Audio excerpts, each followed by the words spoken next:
जय जिनेन्द्र। नमो अरिहन्ताणं नमो सिद्धाणं नमो आयर्याणं नमो उवच्छायाणं नमो लोए सव्वसाहुणं ऐसो पंच नमो यारो सव्व पावपणाशनो मंगलारं च सव्वेसिं परमं हवै मंगलम्।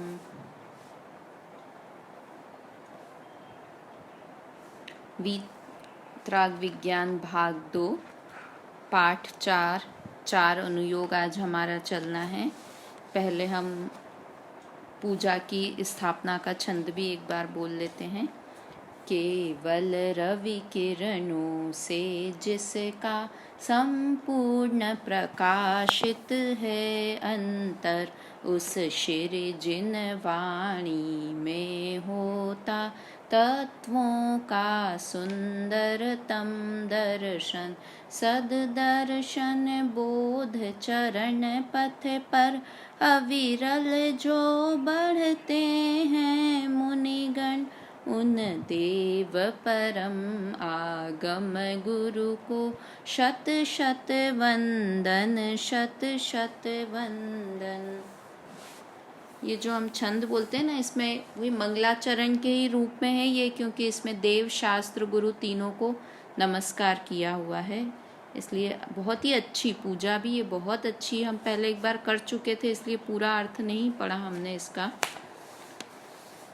आज से हमें नया पाठ शुरू करना है। पाठ 4 अनुयोग। ये आचार्य कल्प पंडित टोडरमल जी द्वारा रचित मोक्ष मार्ग प्रकाशक के 8वें अधिकार के आधार पर लिखा गया पाठ है। मतलब 2-3 बातें कि पहला तो ये समझना है कि हम मोक्ष मार्ग प्रकाशक ग्रंथ का अध्ययन कर रहे हैं, हम भाग पढ़ रहे हैं तो हम कुछ छोटा काम कर रहे हैं, ऐसा नहीं है। भाग पढ़ना हम मतलब बड़े बड़े ग्रंथों का ट्रेलर देख रहे हैं। दूसरा, अगर हमें ये शैली पसंद आती है, इस तरह की चीज़ें जो हम पाठों में पढ़ रहे हैं वो अच्छा लगता है, तो हमें फिर उस पूरे ग्रंथ को पढ़ना चाहिए। ये हमें प्रेरणा मिल जाती है इसे पढ़ने से। और जो ये हम भाग पढ़ रहे हैं वो जैन धर्म के बेसिक्स हैं, मतलब ये पढ़ लिया, सारे भाग हम तत्वज्ञान 2 तक के पढ़ लेंगे तो आप कोई भी ग्रंथ स्वतंत्र रूप से पढ़ सकते हैं। इतना कॉन्फिडेंस अपने में आ जाएगा। भी तो हमको लगता है ना कि किस्से कहानियों की किताबें या जो सरल हैं वो तो हम पढ़ सकते हैं, कठिन ग्रंथ कैसे पढ़ें, तो वो हमको समझ में आ जाएगा। अब 4 अनुयोग पाठ भी, अनुयोग मतलब ये जो 4 अनुयोग पाठ है ये शास्त्र किसे कहते हैं, शास्त्र कैसे होते हैं, शास्त्रों में किस तरह से कथन होता है, उसके ऊपर ये पाठ है। और हमारे मन में जो बहुत सारे, पिछली क्लास में भी बताया था कि हमारे मन में जो बहुत सारे प्रश्न होते हैं कि हम कौन सा ग्रंथ पढ़ें, कौन सा ग्रंथ पढ़ने से हमें ज़्यादा लाभ होगा, कम चीज़ पढ़ के भी हमें फ़ायदा हो जाएगा, या हम मोक्ष में जाने के लिए कौन सा अनुयोग ज़्यादा बेहतर है, शुरुआत में जो धर्म में नए नए लगते हैं उनके लिए कौन सा अनुयोग, उनके लिए कौन सा ग्रंथ पढ़ना ज़्यादा लाभदायक है, ये सारे प्रश्नों के जवाब हमें इस पाठ में मिलेंगे। इसलिए ये पाठ बहुत ही इम्पॉर्टेंट पाठ है। ध्यानपूर्वक इस पाठ को हम पढ़ेंगे सब।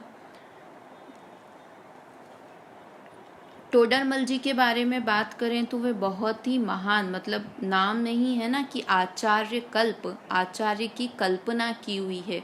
जो काम बड़े बड़े आचार्यों ने, कुंद आचार्य, नेमिचंद्र आचार्य आदि बड़े बड़े आचार्यों ने किया है, वो काम टोडरमल जी ने किया है। बहुत ही अच्छा, मतलब उनकी मोक्ष मार्ग प्रकाशक, उनके और भी बहुत सारे ग्रंथ हैं, मौलिक ग्रंथ, रहस्यपूर्ण चिट्ठी, गोमतसार पूजा, समवशरण, रचना वर्णन, ये उनके मौलिक ग्रंथ हैं। और उसके अलावा उन्होंने बहुत सारे ग्रंथों की टीकाएं भी लिखी हैं। पुरुषार्थ सिद्धि उपाय ग्रंथ की उन्होंने टीका लिखी है। आत्मानुशासन ग्रंथ, ये भी बहुत अच्छा ग्रंथ है, आत्मानुशासन भी। इसकी भी टीका लिखी है। इस तरह बहुत सारे ग्रंथों की उन्होंने टीकाएं भी लिखी है। तो बहुत अच्छे, मतलब इनकी आयु कम थी टोडरमल जी की, पर जितना भी वो लिख के गए हैं वो ही हम पढ़ें तो भी बहुत है।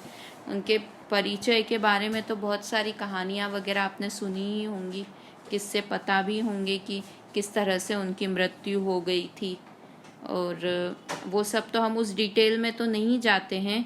किंतु एक बार जब ये आपके भाग हो जाएं तो एक बार स्वतंत्र रूप से मोक्ष मार्ग प्रकाशक ग्रंथ का अध्ययन जरूर करना। मतलब ये बहुत ही अच्छा ग्रंथ है। अभी डॉक्टर संजीव जी गोधा भाई साहब ले भी रहे हैं मोक्ष मार्ग प्रकाशक ग्रंथ, तो वो भी उनके भी प्रवचन सुन सकते हैं, और अदरवाइज स्वतंत्र रूप से भी इस ग्रंथ को पढ़ने की कोशिश करना। तो बहुत अच्छा ग्रंथ है। मतलब ये अनुयोग पढ़ने के पहले किसे कहते हैं? जिनवाणी। अभी हम देवशास्त्र गुरु वाला पाठ पढ़ के ही आए हैं। तो शास्त्र किसे कहते हैं? कि देव की वाणी को, भगवान की वाणी को शास्त्र कहते हैं। और शास्त्र के बारे में क्या बात थी? कि शास्त्रों में वीतरागता का पोषण होता है। कोई भी जिनवाणी हो किंतु उसमें वीतरागता का ही पोषण होगा तो ही वह सच्ची जिनवाणी है। जिसमें राग की बात हो वह जिनवाणी नहीं होती है। तीसरा, इसमें अनेकांत और शाद्वादमयी कथन होता है, अर्थात अनेक अपेक्षाओं से, अनेक एंगल से वस्तु को मतलब जीव वस्तु को भी, पुद्गल वस्तु को भी, 6 ही द्रव्यों को बहुत एंगल से समझाया जाता है, अलग अलग पहलुओं से समझाया जाता है, तो वो जिनवाणी होती है। अब अनुयोग क्या होते हैं? कि जो कथन करने की पद्धति होती है, जो कथन करने की विधि होती है, उसे अनुयोग कहते हैं। अब कथन करने की विधि अर्थात क्या होता है, इसको हम एक एग्जाम्पल से समझते हैं। कि जैसे समझिए कोई भी एक कार्य हुआ, समझो क्या कार्य हुआ कि हम बीमार हो गए, हमें कोई बड़ी बीमारी हो गई, और कुछ नहीं तो चलिए हमें कोरोना ही हो गया। तो हम किसी व्यक्ति को कोरोना हुआ या हमें कोरोना हुआ, किसी व्यक्ति को मानो, हमको क्यों माने हम, कि किसी को कोरोना हुआ तो उसे 4 तरह से उस बात को बता सकते हैं, 4 कारण उसके बता सकते हैं। क्या? कि पहला कारण ये बोल सकते हैं कि उनके पड़ोसियों को हो गया था इसलिए उसे भी कोरोना हो गया, है ना। उसकी बिल्डिंग में या उनके पड़ोसियों को हो गया था, किसी ने पूछा अरे कोरोना कैसे हो गया, तो क्या बोलेंगे कि भाई पड़ोसियों को भी कोरोना हो गया था इसलिए उन्हें भी कोरोना हो गया। पहला एक ये तरीका हुआ। फिर कोई और ने पूछा कि अरे उन्हें कोरोना कैसे हो गया, तो क्या कहा कि उन्होंने जो भी गवर्नमेंट ने नॉर्म्स बताए हैं कि मास्क लगाना, सैनिटाइज़र लगाना, सोशल डिस्टेंसिंग रखना, वो उन्होंने नहीं किया। वो आराम से अपने पड़ोसियों के घर जाते आते थे, उनके साथ ताश वाश खेलते थे, और जो सोशल डिस्टेंसिंग का फॉलो नहीं किया उन्होंने, सोशल डिस्टेंसिंग वाले रूल का, इसलिए उन्हें कोरोना हो गया। 2 रीज़न। पहले ने तो क्या बताया कि उनके पड़ोसियों को हो गया था, बहुत ही स्थूल रूप से उसने कह दिया कि उनके पड़ोसियों को हो गया इसलिए हो गया। फिर किसी और से मिले तो उसने कहा कि नहीं, उन्होंने प्रॉपर प्रिकॉशंस नहीं लिए, हाथ सैनिटाइज नहीं करते थे, मास्क नहीं लगाते थे, इसलिए उन्हें कोरोना हो गया। फिर तीसरे व्यक्ति से हम मिले कि भाई उन्हें कैसे कोरोना कैसे हो गया उन्हें, तो क्या बोला, अरे बेचारों का पाप का उदय था, किस्मत ही खराब है उनकी, तो इतना सब किया, इतना सब रहते थे घर में, सब कुछ करते थे, पर उनके तो पाप का उदय ही ऐसा था या किस्मत ही खराब थी कि बेचारों को कोरोना हो गया। ये तीसरा नज़रिया हुआ देखने का। और चौथे ने क्या कहा, एक और से पूछा कि भाई उनको फला जी को कैसे कोरोना हो गया, तो उन्होंने क्या कहा कि उनकी इम्यूनिटी ही कमज़ोर थी, मतलब इम्यूनिटी, उनकी रोग प्रतिरोधक क्षमता ही उनमें कम थी, इसलिए उन्हें कोरोना हो गया। तो अब बताइए, ये चारों में से किसी ने झूठ बोला या ये 4 तरीके से एक ही बात को बोला? क्या हुआ कि कार्य तो एक ही हुआ है कि उस व्यक्ति को कोरोना हुआ है, किंतु ये 4 नज़रिए हुए, ये कथन करने के 4 तरीके हुए कि 4 एंगल से अलग अलग तरीके से बोल के बताया। बात तो एक ही हुई है, कार्य तो एक ही हुआ है। क्या एक कार्य हुआ है कि वो व्यक्ति बीमार हुआ है, किंतु उसको देखने के अलग अलग व्यक्ति ने अलग अलग नज़रिए से उस चीज़ को बताया, एक्सप्लेन किया। तो चारों ही ने झूठ नहीं बोला, चारों ही ने ही सही बात बोली, ठीक है ना। तो जो ये अलग अलग तरीके से कथन किया चारों ने, ये हुआ अनुयोग। अनुयोग मतलब एक ही बात को अलग अलग नज़रिए से कहना, अलग अलग कथन करने की अलग अलग विधियां। समझ में आया? अनुयोग मतलब क्या हुआ? कथन करने की। तो किस चीज़ का कथन करने की? कि हमने जिनवाणी की एक बेसिक परिभाषा बताई है कि वीतरागता का। तो वीतरागता का कथन करने की जो अलग अलग विधियां हैं, अलग अलग स्टाइल है, अलग अलग एंगल्स हैं, किस चीज़ को डिस्क्राइब करने के लिए? वीतरागता को। तो वीतरागता को डिस्क्राइब करने के लिए, वीतरागता का कथन करने के लिए जो अलग अलग शैलियाँ, अलग अलग पद्धति, अलग अलग कथन होते हैं, उन्हें ही अनुयोग कहते हैं।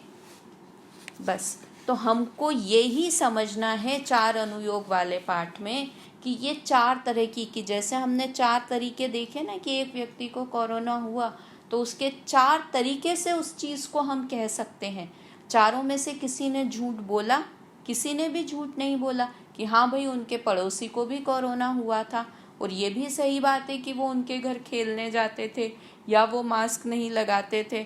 ये भी बात सही है कि बेचारों की किस्मत खराब थी, क्योंकि उनके घर तो 10 लोग जाते थे पर किसी को नहीं हुआ, इन्हें ही हो गया। मास्क तो बहुत सारे लोग नहीं लगा रहे हैं, इन्हीं को ही हो गया कोरोना, तो उनकी किस्मत। तो उसने भी सही बोला। और जो चौथे ने बोला कि उनकी ही रोग प्रतिरोधक क्षमता कमज़ोर थी, उनकी ही इम्यूनिटी कमज़ोर थी, इसलिए उन्हें कोरोना हो गया। झूठ किसी ने नहीं बोला, किंतु ये 4 तरीके से एक ही बात को प्रस्तुत किया। बस ये ही अनुयोग चीज़ है कि वीतरागता का कथन अलग अलग ग्रंथों में, अलग अलग आचार्यों ने, अलग अलग विद्वानों ने, अलग अलग पंडितों ने अलग अलग तरीके से। तो ऐसा क्यों किया कि एक ही तरीके से कथन कर देते कि बस वीतरागता ही करने योग्य है, राग द्वेष का अभाव है, वही करने योग्य है। हर जिनवाणी में यही बात लिख देते। अलग अलग एंगल से उस बात को क्यों बोला? क्यों बोला अलग अलग एंगल से? कि जैसे किसी ने मुझसे ये बात कही कि उन्हें कोरोना हुआ, कोरोना इसलिए हुआ क्योंकि वो मास्क नहीं लगाते थे। तो जिसने मुझसे ये बोला ना, उसके मन में क्या इंटेंशन था कि अगर तुम भी मास्क नहीं लगाओगे तो तुम्हें भी कोरोना हो जाएगा। समझ में आया? और किसी ने ये बोला कि उनकी तो किस्मत ही खराब थी, उन्हें कोरोना हो गया। तो उनका बोलने का क्या इंटेंशन था कि तुम कितना भी रखाव कर लो, किंतु अगर तुम्हारे पाप का उदय है, तुम्हारी किस्मत ही खराब है, तो तुमको कहीं ना कहीं से दूध की थैली के माध्यम से भी कोरोना हो जाएगा। उसका कहने का ये नज़रिया था कि तुम टेंशन वेंशन मत करो, होना होगा तो तुमको हो ही जाएगा किसी भी तरीके से, तुम कितनी भी मास्क लगा लो, ये कर लो, वो कर लो। तो उनका कहने का ये नज़रिया था। किसी ने हमसे कहा कि उसकी तो रोग प्रतिरोधक क्षमता ही कमज़ोर थी, इम्यूनिटी ही कम थी। तो उनका ये इंटेंशन था कि तुम ये चक्कर में मत पड़ो, कैसे भी तुम्हारे कुछ ना कुछ, तुम कितना भी मास्क लगा लो, कुछ भी हो जाए, किंतु अगर तुम अंदर से स्ट्रांग होगे तो तुम्हारा कोई बाल भी बांका नहीं होगा, तुम्हें कोई तरह की बीमारी नहीं होगी। बात एक ही है, एक ही कार्य हुआ है, किंतु उसको कहने का तरीका अलग अलग है और व्यक्ति को देखकर अलग अलग तरीके से उस बात को समझाया गया है, उस बात को बताया गया है। तो वैसे ही हमें कार्य तो एक ही करना है। हम जिनवाणी का स्वाध्याय क्यों करें, हम प्रवचन क्यों सुने, वो सब का कार्य तो एक ही रीज़न से सुनते हैं कि हम में भी वीतरागता प्रकट हो। क्योंकि वीतरागता भगवान ने प्रकट की है और वे पूर्ण सुखी हैं, और हमें भी पूर्ण सुखी होना है तो हमें भी वीतरागी बनना पड़ेगा। तो वीतरागता हम कैसे प्रकट करें? सारी जिनवाणी सिर्फ यही बताना चाहती है कि हमारे राग द्वेष का अभाव कैसे हो। सारी जिनवाणी का यही इंटेंशन है कि कैसे भी जीव के राग द्वेष का अभाव हो और वो सुखी हो जाए। तो अब ये राग द्वेष का पोषण कर, राग द्वेष के अभाव की बात करने वाली, वीतरागता का पोषण करने वाली बात को अलग अलग एंगल से समझाना। क्यों समझाना? क्योंकि हमें किस बात से क्लिक कर जाए, हम कैसे भी करके वीतरागी हो जाएं। जो बात से, जिस तरीके से तुम्हें समझना हो, जैसे कि उस एग्जाम्पल में जिस तरीके से तुम्हें समझना हो समझ लो, किंतु तुम्हें कोरोना नहीं हो, हम तो यही चाहते हैं।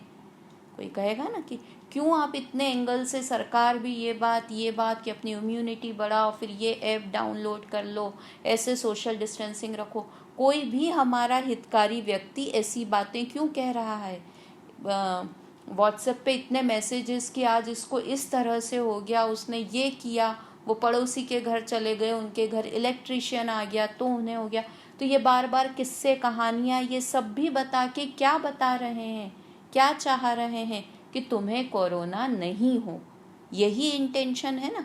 तो इसी तरह से किसी भी तरह से, चाहे कोई गति का वर्णन कर रहे हों किसी ग्रंथ में राजा की कहानी सुना रहे हों, किसी ग्रंथ में कर्म की बात बता रहे हों, किसी ग्रंथ में 3 लोक की बात बता रहे हों, किंतु उन सब का इंटेंशन एक ही है।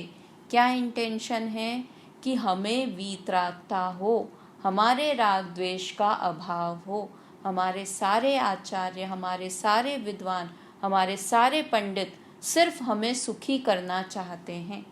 और इसलिए इतने ग्रंथों की रचनाएं हो गई कि किसी तरीके से शायद इस जीव को इस तरह से ये बात समझ आ जाए, शायद इस जीव को इस एंगल से ये बात समझ में आ जाए, तो वो ही अनुयोग कहलाते हैं। अलग अलग एंगल से वीतरागता को वीतरागता की बात को अलग अलग एंगल से कथन करना, उसे अनुयोग कहते हैं। ठीक है।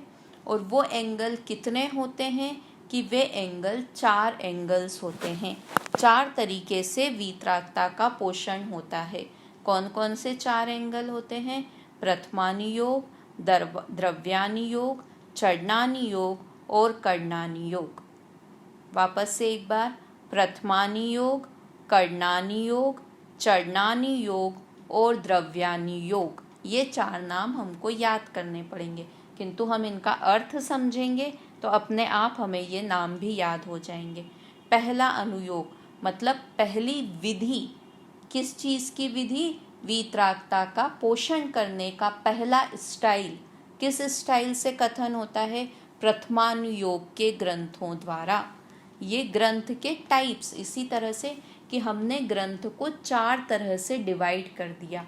जिनवाणी तो बहुत सारी, कितने ग्रंथ हैं हमारे पास उपलब्ध कि हम पूरा जीवन पढ़े ना तो भी वे ग्रंथ खत्म नहीं हो। इतने आचार्यों ने उपकार करके हमारे लिए ग्रंथ लिखे हुए हैं। बहुत सारे ग्रंथ हैं, मतलब बहुत सारे, हजारों की संख्या में ग्रंथ हैं। अब हमारी ऊपर है कि हम कितने ग्रंथ पढ़ सकते हैं। तो उन हजारों ग्रंथों को हम 4 कैटेगरीज में डिवाइड करते हैं। पहली कैटेगरी क्या हुई? प्रथमानुयोग के ग्रंथ। पहली स्टाइल, मतलब ये जो हम 4 तरह से डिवाइड कर रहे हैं, इसका मतलब है हम 4 स्टाइल्स में ग्रंथ लिखे गए हैं। तो हम हर ग्रंथ को, उन हजारों ग्रंथों को 4 कैटेगरीज में डिवाइड कर देंगे। अब हम अपनी बुद्धि के हिसाब से चूज करेंगे कि हमें किस तरह से कोई बात कहे तो हमारे दिमाग में बैठती है। तो उस तरह के ग्रंथों को फिर हम पढ़ना शुरू करेंगे। तो पहली कैटेगरी क्या हुई? प्रथमानुयोग। प्रथमानुयोग के ग्रंथ। प्रथम अनुयोग, प्रथम का अर्थ ही क्या होता है? शुरुआत, बेसिक्स। जैसे प्रथम कक्षा, पहली कक्षा, प्रथम बोलते हैं ना, प्रथम कक्षा, पहली कक्षा, मतलब शुरुआती अनुयोग। इसे इस तरह से भी बोलते हैं कि बहुत या फिर प्रथम इसलिए भी कि बहुत सरलता से कथन हो, जैसा पहली क्लास में सरलता से समझाया जाता है वैसा इस तरह से इसमें कथन हो, उन्हें प्रथमानुयोग के ग्रंथ कहते हैं। दूसरा हुआ करणानुयोग। करण किसका नाम है? गणित को, मैथ्स को करण बोलते हैं, है ना। तो जिसमें मैथ्स से रिलेटेड बातें हों, जिसमें काउंटिंग करने की बातें हों, इस तरह की, मतलब जिसमें भाग गुणा करना पड़े, प्लस माइनस करना पड़े, मल्टीप्लिकेशन डिवीज़न करना पड़े, या बहुत क्षेत्र ज्योग्राफी से रिलेटेड जिसमें बातें हों, वो सब करणानुयोग के ग्रंथ कहलाते हैं। फिर है चरणानुयोग। चरण बोलते हैं आचरण को। आचरण मतलब आचरण यानी तो समझते हैं ना कि हमको आचरण कैसे, किस स्टाइल से रहना चाहिए, क्या खाना चाहिए, क्या पीना चाहिए, कैसा आचरण हमारा हो। आचरण मतलब सरल सा ही शब्द है कि कैसा आचरण हमारा होना चाहिए, हमें कब सोना चाहिए, कब उठना चाहिए, कितने दिन पुराना खाना चाहिए, कितने दिन पुराना नहीं खाना चाहिए, वो सब बातें जिसमें हो वो चरणानुयोग के ग्रंथ हैं। यह भी बहुत बेसिक, सिर्फ हम शब्द का अर्थ पढ़ रहे हैं, बाकी डिटेल में अभी हम इसके बारे में और समझेंगे। और द्रव्यानुयोग मतलब जिनमें द्रव्यों की बात हो। द्रव्य कितने द्रव्य? 6 द्रव्य, जीव, पुद्गल, धर्म, अधर्म, आकाश, काल। 6 द्रव्यों की जिसमें बात हो वो द्रव्यानुयोग के ग्रंथ हैं। मतलब जो हजारों ग्रंथ हमारे पास उपलब्ध हैं, हमने उन्हें 4 कैटेगरीज में डिवाइड कर दिया। तो ये 4 अनुयोग हो गए। अब हम चर्चा करते हैं प्रथमानुयोग की। पहला अनुयोग है प्रथमानुयोग। प्रथमानुयोग के ग्रंथ किससे कहते हैं कि जिन शास्त्रों में, ये जो मैं इसमें भाग में पाठ 4 में जो परिभाषा दे रखी है उसे ही रीड कर रही हूँ, आप लोग भी PDF में इसको देख सकते हैं। जिन शास्त्रों में महापुरुषों के चरित्र द्वारा पुण्य पाप के फल का वर्णन होता है और अंत में वीतरागता को हितकर बताया जाता है, उन्हें प्रथमानुयोग के शास्त्र कहते हैं। किसे कहते हैं? जिन शास्त्रों में महापुरुष अर्थात कौन होते हैं?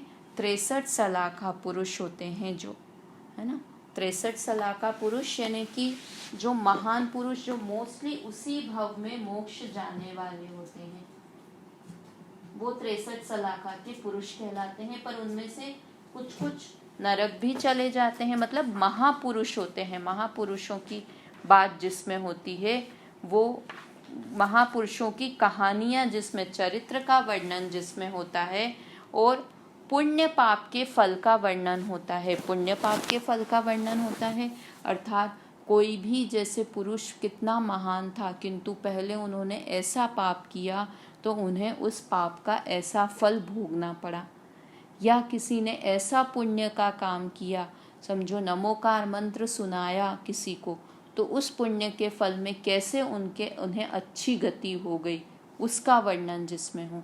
मतलब तो इसके द्वारा क्या कि देखो, तुम भी पाप करोगे तो तुम्हारी भी ऐसी खराब गति होगी, तुम्हें भी ऐसे उदय भोगने पड़ेंगे, या फिर पुण्य का काम करोगे तो देखो उन्होंने ऐसे पुण्य का काम, इन महापुरुषों ने ऐसे पुण्य का काम किया तो उन्हें इस तरह से ऐसे सुख की प्राप्ति हुई।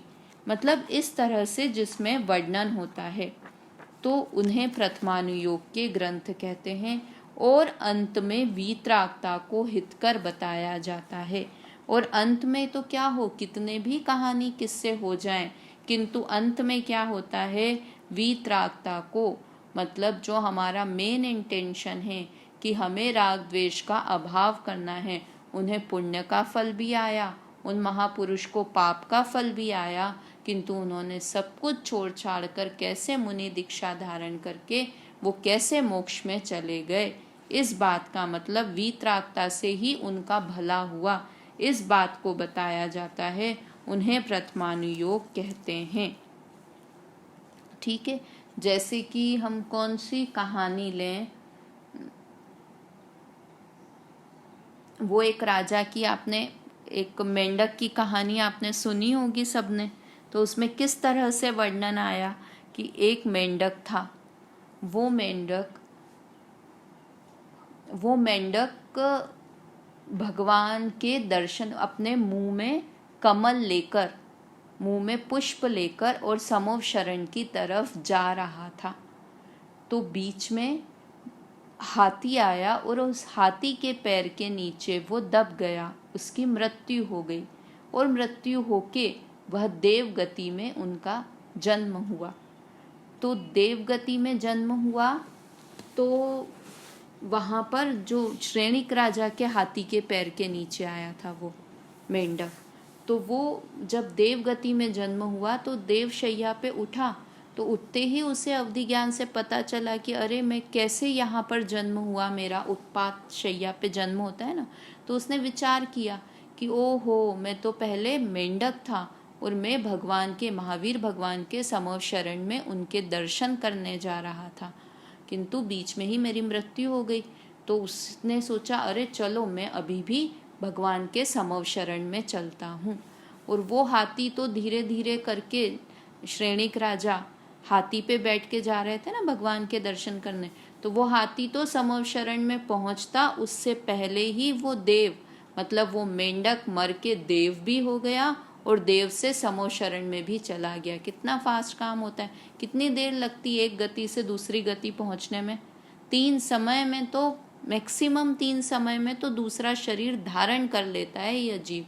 मतलब यहाँ जितनी देर में हमको पता चलता है ना कि अरे ये मर गए, अरे अरे इनकी मृत्यु हो गई, उसके तो कितनी देर पहले वो अन्य गति में जन्म ले चुके होते हैं। अगर मनुष्य या तिर्यंच में हो तो गर्भ में जा चुके होते हैं वो। और हम तो यहाँ रोना गाना शुरू ही करें और हो सकता है वो वहाँ जाकर देवगति में या नरक में गए, देवगति में गए तो वहाँ जाकर उस पर्याय में तन्मय भी हो जाते हैं, और हम यहाँ रोना धोना ही हमारे चलता रहता है। तो उनके ऐसे परिणाम थे ना, उसके कितने शुभ परिणाम थे मेंढक के। ये देखो पुण्य का फल कि वो उसने अच्छे काम से समो शरण के दर्शन, भगवान के दर्शन के लिए मेंढक जा रहा था, और उसका फल देखो कि वो मरकर, दर्शन करने के परिणाम से मरकर देवगति में चला गया। तो इसमें कहानी में कैसे बताएंगे कि तुम्हें प्रतिदिन देव दर्शन करना चाहिए। अगर तुम्हें अच्छी गति में जन्म लेना है, अच्छी पर्याय में जाना है, तो तुम्हें भी प्रतिदिन दर्शन करना चाहिए। देखो दर्शन करने से वो मेंढक भी देव बन गया। ऐसा देव दर्शन का उपकार बताएंगे, देव दर्शन का महात्म्य बताएंगे इस तरह से, है ना। तो इस तरह की कहानी किससे हो गई। तो वो समव शरण में पहुंचा, तो समव शरण में राजा, वो वहां पर पहुंचे और राजा श्रेणिक भी फिर समव शरण में पहुंच गए। तो वो जो देव मर के देव थे, उनका जो मुकुट था, उसके मुकुट के ऊपर मेंढक का चिन्ह बना हुआ था। मुकुट की डिजाइन होती है ना, तो वो डिजाइन इस तरह की सी थी कि उस पर मेंढक बना हुआ था। तो श्रेणिक राजा को अपने आप ही जिज्ञासा हुई तो वहां पर समव शरण में ऐसे जोर जोर से प्रश्न नहीं पूछना पड़ता है, मन में प्रश्न हुआ और उसका समाधान भी उस जीव के हो जाता है, दिव्य ध्वनि खिड़ती रहती है। तो उनको ऐसा प्रश्न आया कि इसके मुकुट पर इस तरह से, इस देव के मुकुट पर ऐसा मेंढक का चिन्ह क्यों बना हुआ है। तो भगवान के ज्ञान दिव्य ध्वनि में आया कि ये तो यहाँ पर दर्शन करने आ रहा था और तुम्हारे हाथी के पैर के नीचे आके मृत्यु हो गई, और क्योंकि शुभ भाव से मरा था, शुभ परिणामों से इसकी मृत्यु हुई थी, इसलिए ये यहाँ पर उत्पन्न हुआ है। तो उन्होंने पूछा कि किस परिणाम, जब इतना अच्छा जीव है, इतने अच्छे परिणाम वाला जीव है, तो ये मेंढक बना ही क्यों था। तो उन्होंने फिर उसके पूर्व भव बताए कि पूर्व भव में ये मेंढक एक सेठ का जीव था, एक सेठ था, और वह सेठ बहुत धर्मात्मा था। तो वो सामायिक करता था प्रतिदिन। तो एक दिन वो सामायिक करने के लिए बैठा। अब सामायिक करने के लिए वह बैठा तो उन्होंने, सेठ ने अंदर ही अंदर ये विचार कर लिया कि जब तक इस दीपक में तेल रहेगा, जब तक ये दीपक जलता रहेगा, तब तक मैं इसी स्थान पर बैठकर सामायिक करूँगा। ऐसे मन में विचार कर लिया। हम लोग भी ऐसे कभी कभी सोच लेते हैं ना कि ऐसा हो गया तो मैं ऐसा करूँगा। मान्यता मानने की बात नहीं है, किंतु हम कई बार ऐसे मन में सोच लेते हैं ना, मान्यता नहीं, ये तो बहुत ही गलत बात है कि हम ऐसे सोचें कि हमारा बच्चा पास हो गया या कोई बहुत बीमार है हॉस्पिटल में, कि भगवान अगर वो ठीक हो गया तो मैं आपके भंडार में पैसे डालूंगा, हजारों रुपए भंडार में डाल देते हैं। तो ये तो बहुत ही गलत मान्यता के साथ की बात है कि ये तो कभी भी करना ही नहीं चाहिए कि भगवान भला कर देंगे, मतलब हम भगवान को रिश्वत दे के कुछ काम करवाना चाह रहे हैं। बहुत गलत सोच है ये, इस तरह की सोच कि ऐसा काम हो गया तो मैं सोनागिर जी दर्शन करने के लिए जाऊंगा, अगर मेरा ये काम हो गया, मतलब मेरे बिजनेस में ये इतना नुकसान चल रहा है, अगर ये सही हो गया तो मैं फिर भगवान का मंदिर में नए कलश लगवाऊंगा, शिखर के ऊपर कलश चढ़वाऊंगा। इस तरह की सोच, मतलब लौकिक इच्छा वांछा से ये काम करना, तो वास्तव में वो दान देने का कुछ फल भी नहीं है, क्योंकि तुमने तो कुछ मांगा था, वो हो गया तो बदले में तुमने भगवान को रिश्वत दी है।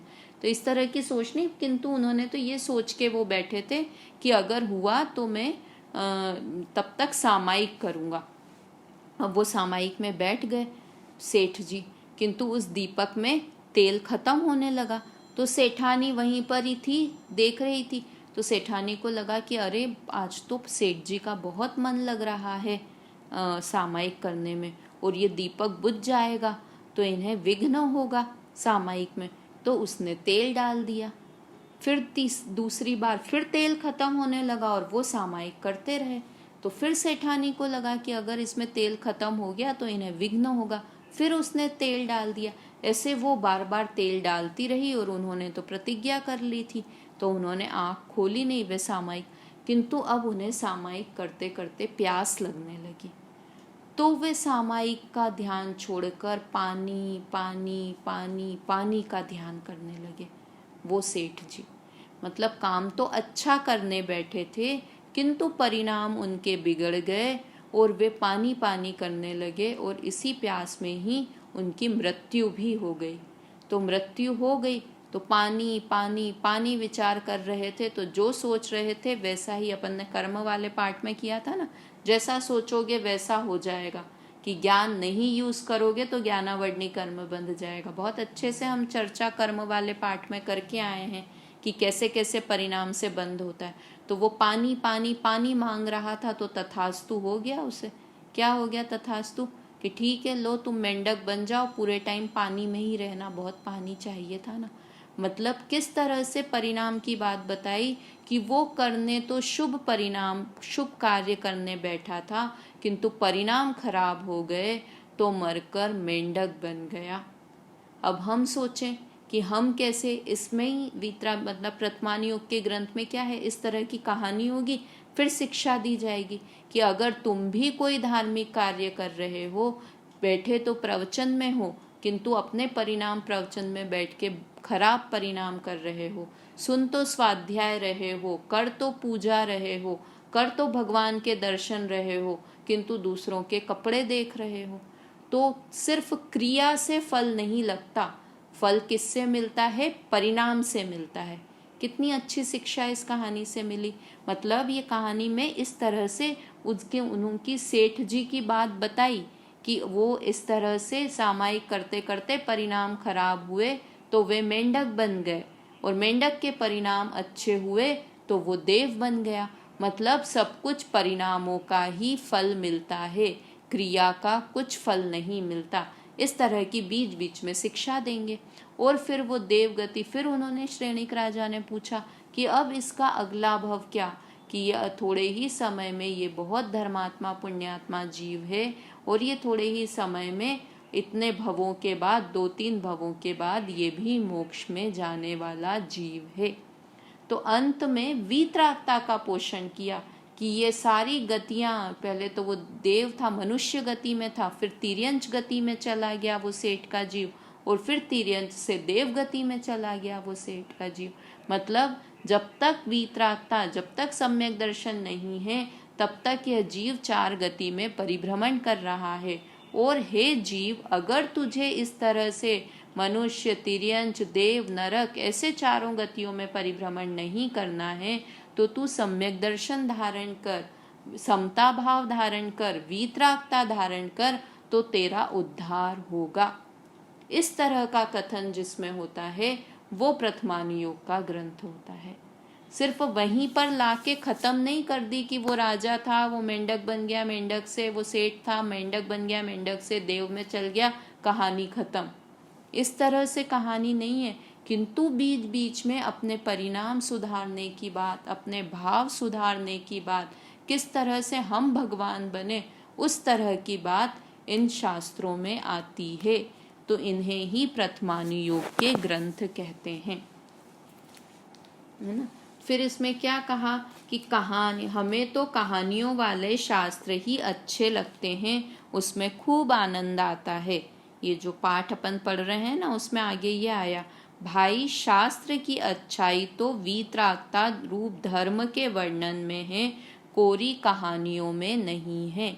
सिर्फ वहाँ इसलिए कहानी नहीं सुनाई है कि ठीक है आप टीवी देखोगे, घर पर कुछ ऐसे सीरियल्स देखोगे, बेकार बेकार शोज देखोगे आप नेटफ्लिक्स पे, प्राइम पर, तो उसकी जगह आप ठीक है कहानी पढ़ लो, ये इंटेंशन है आचार्यों का। उनका क्या इंटेंशन है कि सिर्फ कहानी ही नहीं सुननी है, वीतरागता रूप धर्म को अंगीकार करना है।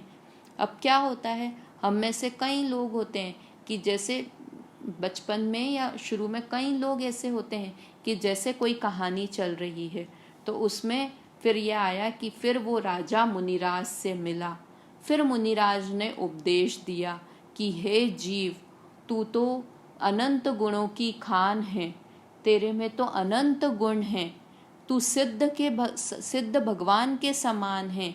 इस तरह से मुनिराज ने उपदेश देना शुरू किया, और वो उपदेश समझो 2 पेज का उपदेश उस पुराण में, उस ग्रंथ में लिखा हुआ है। तो क्या करते हैं हम लोग, या कई लोग क्या करते हैं कि जहाँ ही स्टार्ट हुआ कि इस तरह से उपदेश मुनिराज ने दिया, तो वो 2 पेज स्किप करके आगे की कहानी पढ़ना शुरू कर देते हैं। तो क्या गलती की कि हमें तो मेन तो आचार्यों को वो बात ही बतानी थी, वो मुनिराज का उपदेश ही बताना था कि जीव कैसा है, वीतरागता की बात बतानी थी। और तुमने क्या किया कि वो पेज तो स्किप करते गए, छोड़ते चले गए, और कोरी कहानी किससे सुन लिए। तो उससे कुछ लाभ होने वाला है कि उससे 0 लाभ होने वाला है। कहानी किस्से जैसे वो तो वैसे ही कहानी किस्से हो गए कि आप टीवी पे कोई कहानी किस्सा देख रहे हो और यहाँ कोई कहानी किस्सा। वहाँ से हमें ग्रहण क्या करना था, वीतरागता ग्रहण करनी थी। कहाँ जीव की बात आ रही है, कहाँ परिणामों की बात आ रही है, वो ग्रहण करनी थी। और हम तो वो सब कुछ छोड़कर खाली राग राग राग की बातें हम सुन के रह गए, तो उससे क्या लाभ हुआ फिर। तो इसलिए हमेशा दिमाग में एक ऊर्ध्व में क्या बात रखनी है कि वीतरागता का पोषण होता है। तो ऐसी किस्से कहानियाँ लिखी ही क्यों।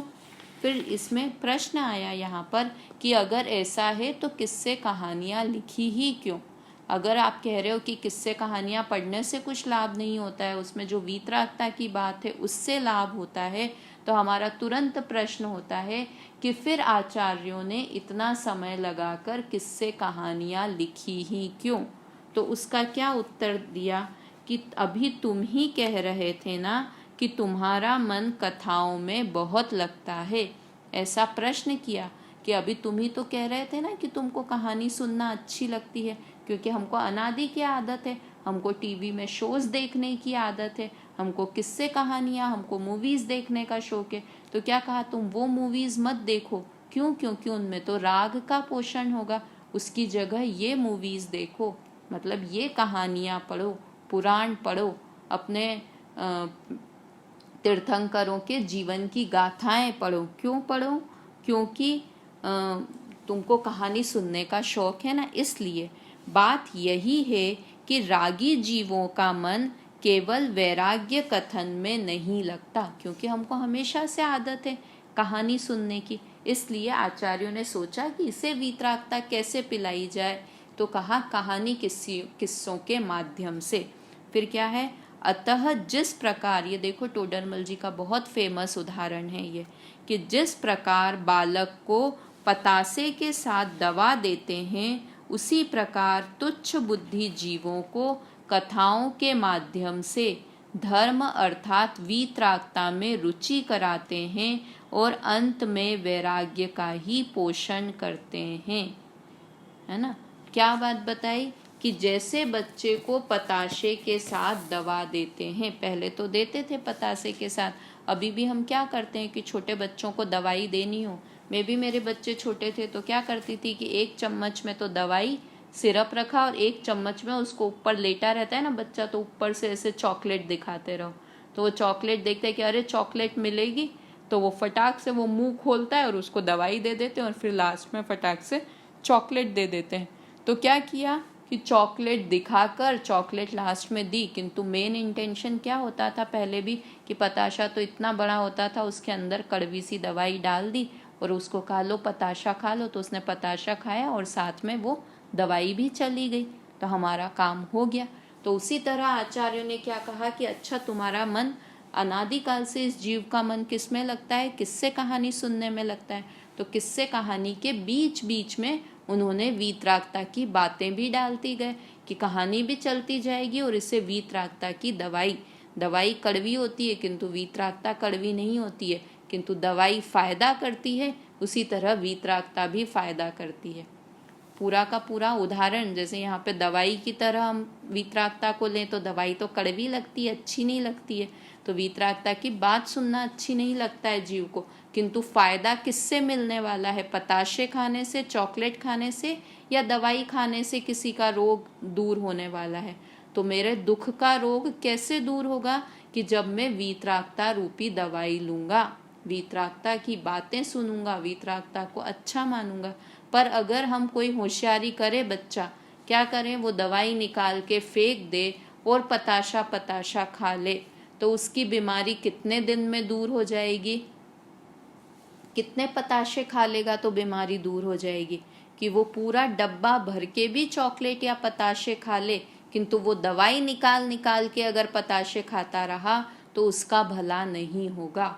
उसी तरह अगर हम कितने भी प्रथमानुयोग के ग्रंथ पढ़ते रहें, किस्से कहानियाँ अपने 24 तीर्थंकरों के पुराण पढ़ते रहें, किंतु उसमें जहाँ वीतरागता की बात है उसे तो स्किप करते जाएं, उतने पेजेस को हटाते जाएं और कहें कि हमने तो बहुत स्वाध्याय किया, कितने घंटे पढ़ रहे थे, क्योंकि मैं तो 4 घंटे से इतना अच्छा अनुयोग लगा, ये इतना अच्छा पद्म पुराण, एक पद्म पुराण है ना, उसमें रामचंद्र जी की कहानी है, पूरी रामायण है, जो रामायण है वो अपने धर्म में पद्म पुराण में राम के चरित्र का वर्णन है।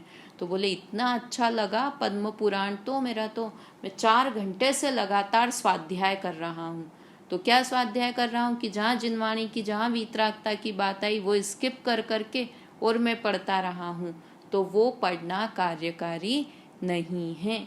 मतलब हमें पकड़ में आना चाहिए कि यहाँ वीतरागता की बात चल रही है तो कहानी के साथ साथ हम वीतरागता पर भी ध्यान देंगे, तो हमने सही तरीके से प्रथमानुयोग के ग्रंथ का अध्ययन किया है।